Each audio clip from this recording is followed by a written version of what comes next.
दोस्तों, किसी भर्ती प्रक्रिया में सम्मिलित होने के दौरान लोगों के द्वारा ऐसी छोटी छोटी गलतियां जाने अनजाने में कर दी जाती हैं जिसका खामियाजा उन्हें भविष्य में भुगतना पड़ता है। ना सिर्फ नौकरी खो करके बल्कि उनके ऊपर कानूनी कार्रवाई भी की जाती है।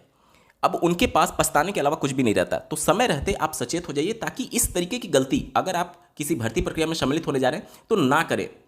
और आज का वीडियो उन सभी लोगों के लिए देखना बहुत इंपॉर्टेंट है जो कि ऑलरेडी नौकरी में है या फिर नौकरी की तैयारी कर रहे हैं, किसी जॉब की तैयारी कर रहे हैं। ठीक है, आप अपने स्क्रीन पर देख पा रहे होंगे दिनांक 13 अप्रैल 2024 को औरंगाबाद जिले से एक पत्र टीआरई 2 में चयनित अभ्यर्थी के संदर्भ में लिखा गया, जिसमें ये व्यक्ति रेलवे में जॉब करने के दौरान बीएड डिग्री रेगुलर मोड में इन्होंने हासिल की थी। जहां पर देखिए एक समय में इस व्यक्ति के पास दो जॉब थी, एक तो रेलवे वाली और दूसरा शिक्षा विभाग में टीआरई 2 में इनका सिलेक्शन हुआ।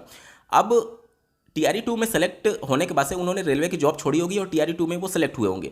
मतलब दोनों जॉब से हाथ इनको धोना पड़ा। किस लिए? क्योंकि एक ही समय में ये जॉब भी कर रहे थे और रेगुलर मोड में डीएलएड भी कर रहे थे। अब ये मामला सिर्फ बिहार से संबंधित नहीं है। इस प्रकार के विसंगतियों की वजह से उत्तर प्रदेश में भी 6 लोगों की जो डीएलएड की डिग्री है हाल ही में पीएनपी के सचिव के द्वारा उसको रद्द कर दी गई है। उन अभ्यर्थियों के द्वारा कार्य करते हुए डीएलएड रेगुलर मोड में कंप्लीट किया गया था। मतलब आप कहीं पर भी नौकरी पेशा होते हुए कोई भी रेगुलर मोड में कोर्स नहीं कर सकते और आज नहीं तो कल आपकी डिग्री रद्द होगी ही होगी। जांच बैठी तो आपके ऊपर कानूनी कार्रवाई भी की जा सकती है अगर आप सेलेक्ट होते हैं भविष्य में तो। और ये सिर्फ यहां तक सीमित नहीं है। आरक्षण के नियमों को बाईपास करते हुए कई बार जाने अनजाने अभ्यर्थियों के द्वारा गलत तरीके से लाभ ले लिया जाता है, जिसका भविष्य में उनको खामियाजा भुगतना पड़ता है। उत्तर प्रदेश में 17 साल 20 साल बाद ऐसे व्यक्तियों की पहचान की गई है जो कि शिक्षा विभाग में थे और गलत तरीके से आरक्षण का लाभ लेते हुए वो चयनित हुए थे।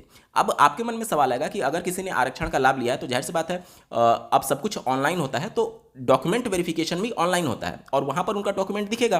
तो फिर वहां पर वो पकड़ में कैसे आते हैं? पकड़ में ऐसे आते हैं कि किसी जानने पहचानने वाले ने अगर आपके संबंध में एक शिकायत पत्र शिक्षा विभाग को दे दिया तो उस दौरान वो डॉक्यूमेंट का वेरिफिकेशन सिर्फ ऑनलाइन नहीं होता है बल्कि फिजिकल तौर पर जो आप एड्रेस दिए रहेंगे वहां पर जाकर के देखा जाएगा कि क्या आप उस आरक्षण का लाभ लेने के लिए योग्य भी है अथवा नहीं। तो वहां पर जब रिपोर्ट लगाई जाती है लेखपाल के द्वारा, कानूनगो के द्वारा, तो उस रिपोर्ट के आधार पर जांच की जाती है और प्रत्येक जिले में माननीय सुप्रीम कोर्ट के जजमेंट के हिसाब से एक कमेटी बनाई गई है। उस कमेटी में डीएम, एसडीएम और बहुत सारे सदस्य शामिल होते हैं जो कि ये जांच करते हैं कि अगर शिकायत मिलने के बाद से किसी जाति प्रमाण पत्र को लेकर के शिकायत है तो क्या वो वैधानिक है अथवा नहीं। तो उसके लिए फिजिकल तौर पर वेरिफिकेशन किया जाता है, जिसमें किसी भी प्रकार का अगर कुछ छेड़छाड़ किया गया तो आप पकड़ में 100% आ ही जाएंगे।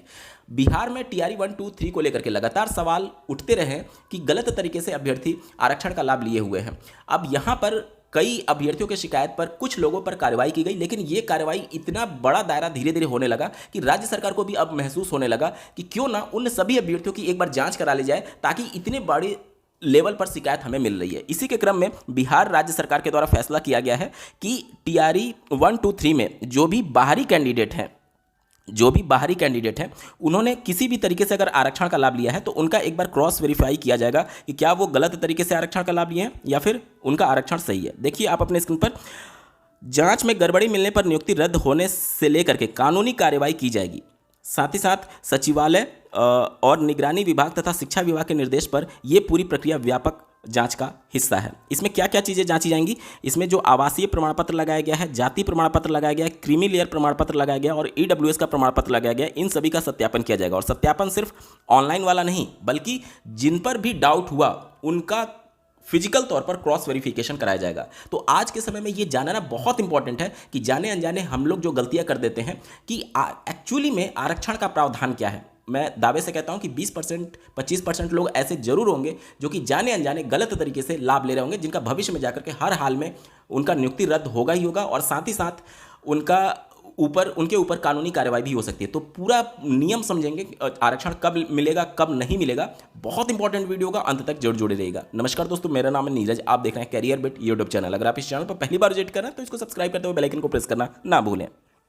टीआरई 1, 2, 3 के दौरान बहुत सारे लोग ऐसे थे जो कि अलग राज्य से बिलोंग करते थे, लेकिन बिहार में अगर उनकी कोई ज़मीन थी तो उस ज़मीन के आधार पर वो जाति प्रमाण पत्र बनवा लिए और उसके आधार पर वो आरक्षण का लाभ ले लिए। या फिर कोई दूसरे स्टेट से यूपी में आकर के बस गया, अपना यहाँ पर घर बनवा लिया, तो उसके आधार पर वो यूपी का कास्ट सर्टिफिकेट बनवा लिया और उसके आधार पर शिक्षक भर्ती में बैठने की वो तैयारी कर रहे हैं। क्या ये सभी लीगल चीज़ें हैं? इसके संबंध में जो ऐसे कैंडिडेट होते हैं उनको माइग्रेंट बोलते हैं। माइग्रेंट कहने का मतलब देखिए, जब भी आरक्षण का लाभ मिलेगा आपको, तो आपके मूल जो राज्य होता है जहाँ से आपकी ओरिजिन हो रही है वहाँ से आपको मिलता है।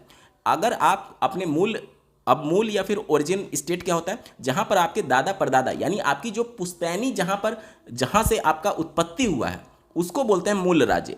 जैसे मान लेते हैं कोई बिहार का कैंडिडेट है, वो जा करके मान लीजिए कर्नाटक में बस गया, तो क्या कर्नाटक में 20 साल 25 साल 30 साल से उसके माता पिता रह रहे हैं, तो क्या कर्नाटक में उसको आरक्षण का लाभ मिलेगा? नहीं मिलेगा। लेकिन आरक्षण के नियमों में ऐसी ढिलाई की गई है कि कर्नाटक से भी उसका कास्ट सर्टिफिकेट इशू किया जा सकता है। लेकिन उसके पीछे क्या रीजन है, इसको समझिए। 1994 में इस प्रकार का एक गवर्नमेंट ऑफ इंडिया के द्वारा, मिनिस्ट्री ऑफ वेलफेयर डिपार्टमेंट के द्वारा एक पत्र जारी किया गया था, जिसमें बहुत सारी शिकायतें मिल रही थी कि माइग्रेंट कैंडिडेट का कास्ट सर्टिफिकेट प्रोड्यूस नहीं हो पा रहा है। जो जहाँ पर वो शिफ्ट हुए हैं वहाँ की स्टेट गवर्नमेंट अथॉरिटी जो है वो उनका सर्टिफिकेट इशू नहीं कर रही है।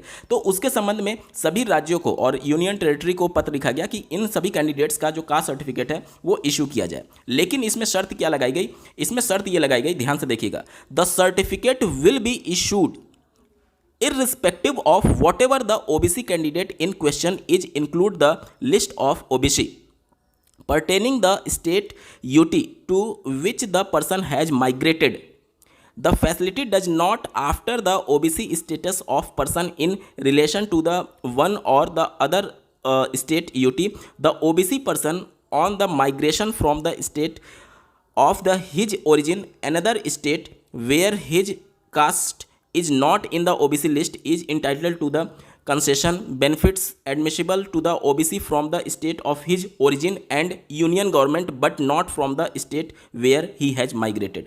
यहाँ पर साफ तौर पर कहा गया है कि जो जहाँ पर वो शिफ्ट हुए हैं या फिर जिस भी स्टेट में वो माइग्रेट हुए हैं वहाँ की अथॉरिटी जो है सब कुछ क्रॉस वेरीफाई करके उसका कास्ट सर्टिफिकेट प्रोड्यूस कर सकती है। लेकिन जो कास्ट बेनिफिट मिलेगा वो कहाँ कहाँ मिलेगा, देखिए यहाँ पर साफ तौर पर लिखा गया है, benefits admissible to the OBC from the state of his origin. State of his origin मतलब कि जहाँ पर उसके दादा परदादा की जमीन थी या फिर जहाँ पर उसकी उत्पत्ति हुई है, जिस राज्य में उसकी उत्पत्ति हुई है, एंड यूनियन गवर्नमेंट और केंद्र सरकार की नौकरी में, but not from the state where he has migrated. मतलब कि जहाँ पर वो माइग्रेट होकर के गया है नौकरी के लिए या फिर कहीं के लिए, तो वहाँ पर उसको आरक्षण का लाभ नहीं मिलेगा। जैसे ऐसे समझिए, यूपी का कोई मूल निवासी कैंडिडेट है, यूपी में उसके दादा परदादा की ज़मीन है या फिर उत्पत्ति यूपी से हुई है, अब बिहार में उसने ज़मीन ले लिया, तो बिहार में उसको आरक्षण का लाभ थोड़ी मिलेगा। बहुत सारे कैंडिडेट इस तरीके से TRE 1, 2, 3 में सेलेक्टेड है, तो उसको आरक्षण का लाभ नहीं मिलेगा। उसको आरक्षण का लाभ कहाँ मिलेगा? सिर्फ और सिर्फ ओरिजिन स्टेट में या फिर सेंट्रल गवर्नमेंट की जॉब में। मतलब कि अगर वो बिहार से कास्ट सर्टिफिकेट बनवा लिया सेंटर लेवल का, तो वो वैलिड माना जाएगा KVS, NVS और EMRS की भर्ती में। लेकिन बिहार से अगर बनवा लिया और स्टेट लेवल पर वो अप्लाई किया, तो वो उसका कास्ट सर्टिफिकेट बेनिफिट लेने के लिए एलिजिबल नहीं है, और ऐसे सभी अभ्यर्थियों पर कार्रवाई होने जा रही है। और ये मामला सिर्फ OBC तक सीमित नहीं है, बल्कि SC ST के लिए भी ये लागू होता है। आप अपने स्क्रीन पर देख पा रहे होंगे, ministry of social justice and empowerment, government of India के द्वारा दिनांक 22 फरवरी 2018 को एक पत्र जारी किया गया था SC का सर्टिफिकेट के संदर्भ में। यहाँ पर माइग्रेशन से रिलेटेड ये पूरा मामला था, जैसे OBC वाला मैंने आपको दिखाया, तो यहाँ पर भी यही बातें लिखी गई हैं। देखिए यहाँ पर साफ तौर पर आप देख सकते हैं, benefits from the state UT of origin are not from the state to which he has migrated. मतलब कि आप जिस स्टेट में गए हैं वहाँ पर आपको बेनिफिट नहीं मिलेगा। बेनिफिट आपको सिर्फ और सिर्फ ओरिजिन स्टेट में मिलेगा जहाँ से आपकी उत्पत्ति हुई है। उम्मीद करता हूँ चीज़ों को आप समझ पा रहे होंगे। साथ ही साथ आपका जो सेंटर लेवल है वहाँ पर भी आप इसका बेनिफिट ले सकते हैं। देखिए, सेंट्रल गवर्नमेंट और उसके ओरिजिन स्टेट में जहाँ पर आप माइग्रेट होकर के गए हैं वहाँ पर आपको आरक्षण का लाभ नहीं मिलेगा। ये SC में भी होता है, ST में भी होता है और OBC में भी होता है। ठीक है, उम्मीद करता हूँ आपके डाउट सभी क्लियर हो गए होंगे। मतलब केवल जमीन खरीद लेने मात्र से बिहार में आप जाति प्रमाण पत्र के आधार पर आरक्षण का लाभ लेने के लिए एलिजिबल नहीं है। और ये सिर्फ बिहार में नहीं, पूरे देश भर में लागू है, उत्तर प्रदेश में भी, अन्य राज्यों में भी। अब उत्तर प्रदेश की अगर मैं बात बताऊँ तो यहाँ पर नो डाउट ऐसे 20 से 25% कैंडिडेट जरूर होंगे जिनकी उत्पत्ति यूपी से नहीं होगी और वो अदर स्टेट से आए होंगे। उनके माता पिता यहाँ पर मकान बना लिए, यहाँ पर मकान बनाने के बाद से वो डोमिसाइल तो आपका हर हाल में बन जाएगा। डोमिसाइल के लिए अभी मैं सब कुछ नियम दिखाऊंगा, आप अंत तक जरूर जुड़े रहिएगा। अब क्या हुआ कि वो जाति प्रमाण पत्र बनवा लिए, तो उनका ओरिजिन अगर यूपी से नहीं है तो वो जाति प्रमाण पत्र के आधार पर यूपी में लाभ नहीं ले सकते। हाँ, उनका जो ओरिजिन स्टेट होगा वहां पर वो लाभ लेंगे और सेंट्रल गवर्नमेंट की जॉब में लाभ लेंगे, लेकिन यूपी में उनको लाभ नहीं मिलेगा। अब आते हैं महिलाओं के लिए, क्योंकि महिलाओं के लिए बहुत ज़्यादा डाउट होता है, उनकी शादी होकर के यूपी में आ गई तो क्या यूपी में आरक्षण का लाभ मिलेगा या नहीं, बहुत कुछ डाउट है। उन सब पर डिटेल में एक एक करके आएंगे, अंत तक जरूर जुड़े रहेगा। बहुत इंपॉर्टेंट वीडियो, सभी लोग जरूर देख लीजिएगा, नहीं तो आज नहीं तो कल आपके ऊपर कार्रवाई 100% होनी तय है। अब जैसे यूपी की जो 68,500 वाली भर्ती थी उसमें ये शर्त लगाया गया था कि ऐसे कैंडिडेट एलिजिबल होंगे जो कि यूपी में लगातार 5 साल तक रहने का वो प्रूफ देंगे, मतलब कि उनको यूपी का डोमिसाइल बनाना अनिवार्य था। अब यूपी का डोमिसाइल कौन कौन बना सकता है? क्या केवल यूपी के ओरिजिन वाले कैंडिडेट ही बना सकते हैं या फिर अदर स्टेट के भी बना सकते हैं? तो 18 फरवरी 2013 को उत्तर प्रदेश शासन में सचिव के द्वारा सभी जिलाधिकारी को एक पत्र लिखा गया था डोमिसाइल और सामान्य निवास प्रमाण पत्र निर्गत किए जाने के संबंध में। इसमें स्पेशली बताया गया कि कौन कौन से अभ्यर्थी डोमिसाइल प्रोड्यूस कर सकते हैं। तो यहां पर देख सकते हैं आप, देखिए यूपी में जो डोमिसाइल इशू किया जाता है वो मूल निवास नहीं होता है बल्कि वो सामान्य निवास होता है। मूल निवास और सामान्य निवास में अंतर होता है, समझिए।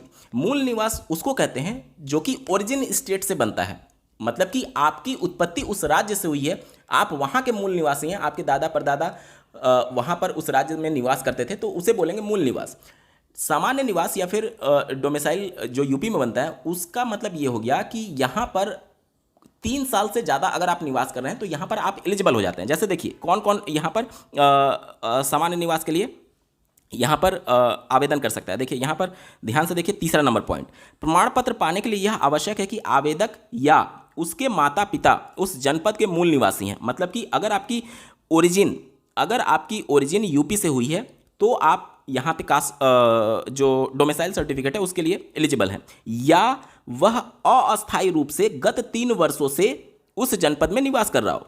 अब मान लेते हैं कि कोई दूसरे स्टेट से है, बिहार से है, और वो यूपी में आके रहने लगा, यूपी में अपना घर बनवा लिया या फिर नहीं भी बनवाया, अगर वो ये केवल प्रूफ कर दे रेंट एग्रीमेंट के माध्यम से या फिर किसी भी माध्यम से कि वो पिछले 3 साल से यूपी में रह रहा है, तो उसका डोमिसाइल सर्टिफिकेट 100% इशू हो जाएगा यूपी से, और वो पूरी तरीके से लीगल भी है। ये बाकायदा उत्तर प्रदेश में विशेष सचिव के द्वारा ये पत्र मैं दिखा रहा हूँ, जो भी मैं डेटा बताऊंगा वो ऑथेंटिक सोर्सेस हैं, आप आंख बंद करके विश्वास कर सकते हैं। तो किसी भी राज्य से आकर के यूपी का आप डोमिसाइल बनवा सकते हैं, आप ये पूरी तरीके से एलिजिबल है, क्योंकि यहां पर मूल निवास नहीं बनता है बल्कि सामान्य निवास बनता है, जो कि सिर्फ और सिर्फ ये प्रूफ करता है कि कम से कम 3 साल से ज्यादा समय से आप यूपी में निवास कर रहे हैं। उम्मीद करता हूं चीजों को आप स्पष्ट समझ चुके होंगे, ठीक है।